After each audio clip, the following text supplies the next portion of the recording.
네, 안녕하세요. 레데스코입니다.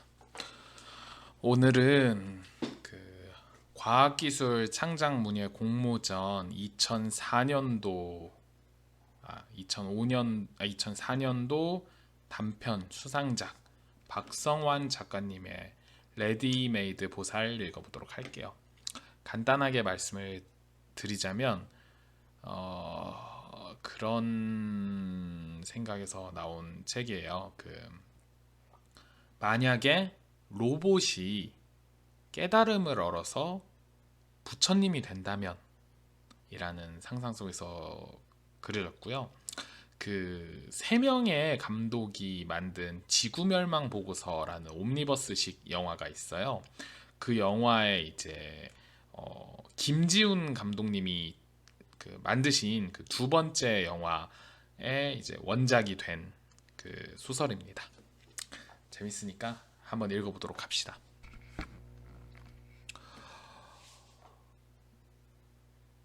글쎄요, 솔직히 저희 회사 제품을 써주시는 것은 직원으로서 당연히 기쁘고 감사해야 할 것 같은데 그는 미소 지었다. 어쩐지 어울려 보이지 않는군요.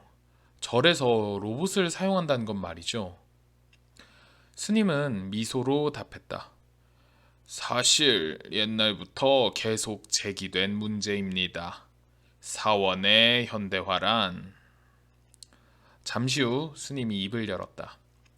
승용차나 인터넷 불사, 선방의 에어컨, 심지어 불전에 올리는 전자촛대 등에 이르기까지 논란이 많았지요. 하지만 본디 불교는 급진적인 종교입니다. 카스트 제도에 기반한 농업경제 사회였던 세존 당시 자유로운 상거래와 신분제 철폐를 부르짖었던 것부터가 대단히 용기 있는 일이었지요. 세존께서 처음 법륜을 굴리신 이래 수천 년이 지나 마침내 기성종교의 하나가 되었지만 현실을 이루는 재반 요소들의 객관적 실제를 회의하는 불교의 근본 교리는 언제나 급진적일 수밖에 없습니다. 그동안 둘은 천안문에 다다랐다. 절을 찾은 신자들이 카메라가 내장된 커다란 눈알을 대굴대굴 굴리는 사천왕상들을 향해 합장하고 있었다.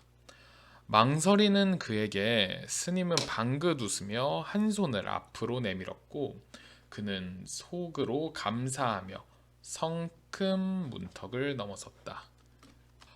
법당들에 드나드는 신자들이 많았지만 그럼에도 불구하고 사원답게 어쩐지 한가롭고 평온한 분위기. 무성한 나뭇가지 사이로는 매미들 울음소리가 메아리쳤고 한여름 햇살은 맹위를 접은 채 산사의 처마 끝에 잠시 쉬어가는 듯했다. 그는 저만치에서 누군가가 기다란 막대를 길게 잡고 이리저리 흔들며 다가오는 것을 보았다.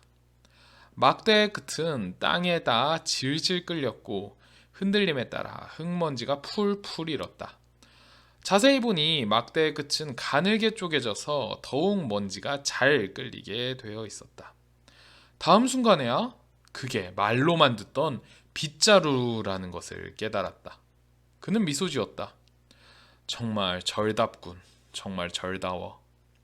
청소용 로봇 RC178이나 182형을 사용하면 될 것을 인간형 로봇에 승복을 입히고 원시적 청소도구를 들려놓은 아이러니에 씁쓸히 웃으며 로봇의 제품 코드를 짐작해 보려는 그는 그러나 놀라버렸다. 비지를 멈추고 고개를 들어 그의 옆에서 걷는 스님에게 두 손 모아 합장을 한 그 얼굴은 분명히 사람의 얼굴이었다. 고개를 끄덕여 합장에 담례한 스님이 그의 마음을 들여다보기라도 한 듯 웃으며 말했다. 수행까지 로봇에게 미루진 않습니다. 경내 소재는 단순한 잡일이 아니라 수행의 일부이지요. 그럼 도대체 사용하고 계시다는 로봇은 어디에? 그때 마침 일단의 사람들이 다가왔다. 그는 선두를 금방 알아보았다. RU4 최신형 범용 로봇이었다. 저기 보이는 탑이 바로 1980년 10월 법단 때 원래 탑이 파괴된 후 재건립된 7층 석탑입니다. 시멘트와 화강암으로 조성되었으며 20세기 말에 세미한 양식을 잘 보여주고 있는 유물이죠. RU4다운 매끄러운 나레이션이었다. 스님은 손을 들어 다른 방향을 가리켰다. 그곳에서는 다른 로봇 하나가 손 컴퓨터를 들고 늙은 스님에게 무언가를 설명하고 있었다. 역시 RU4였다. 주로 절 살림살이와 일반 관광객들의 안내를 맡고 있지요. 아무래도 사람보다는 로봇이 해주는 설명에 다들 익숙해져 있다 보니까 실제 스님이 설명을 하면 다들 불편해 하시더군요. 절 살림살이라고 하시면 일반적인 회계 항목의 집행과 정리일체를 다 맡고 있습니다. 예전에는 사판승들이 했던 일이죠. 덕분에 저희는 한결 수행에 전념할 수 있어 정말 기쁘게 생각하고 있습니다. 스님은 웃으며 덧붙였다. 물론 다른 분들이 보시기엔 웃기는 모습일 수도 있겠죠. 회계나 사찰 관리는 로봇이다 하고 스님들은 빗자루 들고 청소나 하고 있으니 로봇이 사람을 부려먹는다고 생각하실 테니까요. 하지만 승려에게 가장 중요한 것은 수행이고 돈 관리 같은 것은 수행에 방해만 됩니다. 그런 점에선 여기 경내에서도 역시 로봇은 인간을 위해 극히 보조적인 역할만을 돕고 있을 뿐입니다. 그럼 말씀하신 오작동 로봇도 네. 인명은 우리 절에 6대 있는 안내 로봇 중 하나입니다. 하지만 오작동이란 말은 좀 부적당해 보이는군요. 인명이요? 이름입니다. 저희는 로봇들에게 법명을 하나씩 붙여주었죠. 물론 정식으로 수개를 한 것은 아닙니다만. 오작동이 아니라고 하시면 그거요. 일단 보시면 되겠군요. 말로 설명드리는 것보단 그 편이 나을 테니까요. 스님은 시계를 흘끗 보더니 대답했다. 이리 가시면 됩니다. 스님이 안내한 곳은 대웅전 맞은편 법당이었다. 법당에는 법회가 한창이었다. 많은 사람들이 둘러앉아 설법을 경청했고 간간히 스님들과 로봇들도 모였다. 아마 일반 신자들이 데려온 비서 로봇들인 듯 했다. 그는 미소 지었다. 설법을 듣는 로봇이라니. 그러나 법좌 쪽을 바라본 그는 정말로 깜짝 놀라고야 말았다. RU4였다. 분명히 RU4였다.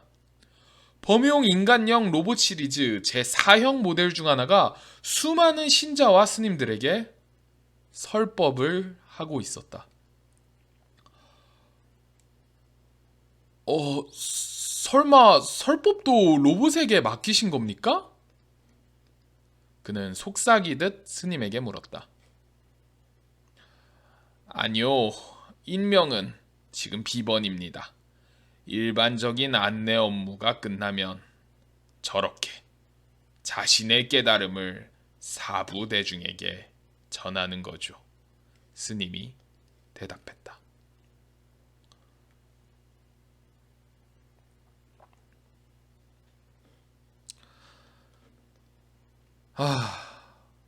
전 도대체 모르겠군요. 그는 맥없이 중얼거렸다. 종무원 사무실에 안락한 소파였지만 마음은 불편했다. 잠시 후 설법이 끝납니다. 그럼 인명을 직접 만나보실 수 있을 겁니다. 그는 찻잔을 들어 신경질적으로 후후 불고 한 모금 마셨다. 그러니까 스님 말씀은 인명이라는 그 로봇이 깨달음을 얻었다는 겁니까? 입력된 불교 교리를 설명한 게 아니라 스스로 깨달은 것을 설법하는 거라고요? 네, 스님은 간단히 대답했다. 심각해지는 스님의 얼굴을 보며 그는 자신이 어떤 표정을 지었는지 알 수 있었다. 하지만 황당하지 않을 수가 없었다. 아니, 저기, 그러니까, 깨달음이라는 건 스님들도 얻기 힘든 거 아닙니까? 그러니까, 사람도요. 진짜 사람도요. 근데, 로봇이 깨달음을 얻었다고요? 네. 스님은 간단히 대답했다. 아니, 뭔가 잘못됐습니다. 스님이 잘못하시는 겁니다. 로봇에게 종교는 불가능합니다. 무조건 합장하고 절하도록 프로그램된 로봇을 신심이 깊다고는 할 수 없는 겁니다. 죄송하지만 스님이 대답했다. 그건 기사님이 불교에 대해서 조금 오해하신 것 같군요. 기계적인 절이나 합장이나 염불은 부처님 본래 가르침과 무관합니다. 저희가 듣기로 형식 번호 RU2 시리즈부터 로봇에게 유연한 사고 능력이 부여되었다 했습니다. 사람들 간의 자연스러운 커뮤니케이션을 위해서는 프로그램된 계산과 반응이 아니라 생략되고 감춰진 단서까지 찾아 임의로 맥락을 구성하는 추론적 사고가 필요한 것이었지요. 일상대화 같은 암시적이고 불충분한 명령에 대해 적절하게 반응하기 위해 그런 유연한 사고 능력이 필수였다고요. 그는 놀랐다. 속세를 모르는 순진무구한 스님네들이라는 생각은 분명 피상적인 편견일 테지만 그렇다고 로봇 공학에까지 해박할 것이라고는 생각하지 못했기 때문이다. 스님은 그의 놀란 표정을 보고 웃었다. 이거 제가 로봇 공학의 전문가 앞에서 겁도 없이 아는 척을 해버렸군요. 이런 것을 예전엔 로봇 앞에서 암산한다고 했었는데 요즘은 뭐라고 하지요? 아직도 그 말 씁니다. 어색하게 따라웃으며 그가 대답했다. 그렇군요. 저희도 이렇게 산속에서만 파묻혀 사는 것처럼 보여도 여러 신자분들과 얘기 나누면서 세상을 많이 배우고 산답니다. 스님은 부드럽게 말을 이었다. 그래서 좀 더 아는 척을 하자면 RU2 개정판과 RU3 사이에 언젠가부터 RU2 NX 시리즈입니다. 그는 저도 모르게 끼어들었다. 감사합니다.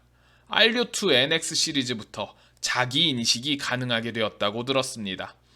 유연한 사고 능력이 부여되면서 개발 단가가 치솟았고, 즉 로봇은 이전의 대량 생산, 대량 소비의 일상품에서 다시 값비싼 귀중품이 되었고, 그래서 로봇 스스로가 자신의 안전을 돌볼 필요가 생긴 것이었죠. 그러기 위해서 자기인식 능력, 즉 자신을 하나의 존재로서 가치를 지닌 존재로서 인식하는 능력이 필요했던 것이고요. 그런데 저희는 스님은 차를 한 모금 마시고 다시 말을 이었다.